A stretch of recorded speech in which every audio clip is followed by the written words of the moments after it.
পঞ্চগড়ে এক কাপড় ব্যবসায়ীর স্ত্রী ও দুই ছেলেকে কুপিয়ে হত্যা করেছে দুর্বৃত্তরা। এ ঘটনায় একটি মামলা দায়ের হয়েছে। পুলিশ জিজ্ঞাসাবাদের জন্য একজনকে আটক রেখেছে। কি কারণে এই হত্যা তা খতিয়ে দেখছে পুলিশ। খামেরা তো দাগ হয় কিভাবে? এই যে ভাবি, দাগও যাবে রাগও যাবে। নিন চাকা সুপার হোয়াইট।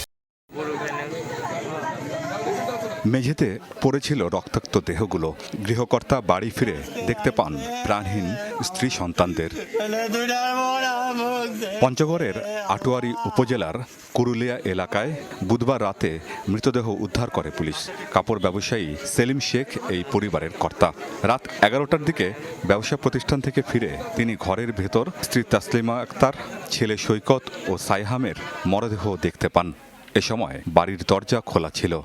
10-15 মিনিট আমি বাসায় আসি। আসার পরে আমি গেট দেখি খোলা, ওই গেট আমার খোলা আছে। খোলার পরে আমি এই গেট যেইভাবে আছে এইভাবেই আছে। আমি আসে দেখতেছি টিভিটা এমনি অফ আছে, কিন্তু টিভি লাইন দেওয়া আছে, লাল বাতিটা জ্বলতেছে। আমি উঠে বাদ দেখতে মনে ফেলে জায়গায় আছে। আগে দেখি টিভি যেভাবে পড়ে আছে ওইভাবেই পড়ে আছে। আমি এই হত্যাকাণ্ডের তীব্র নিন্দা জানাচ্ছি এবং ঘৃণা জানাচ্ছি।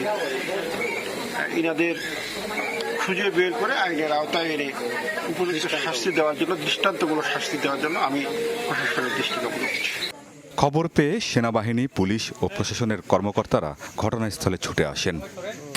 এটা যাচাই বাছাই করে আমরা বিভিন্ন অ্যাঙ্গেলে এটা তদন্ত করবো। সিআইডি টিমের হেল্প দিচ্ছি। আমরা তদন্ত করে অবশ্যই আইনানুগ ব্যবস্থা গ্রহণ করব।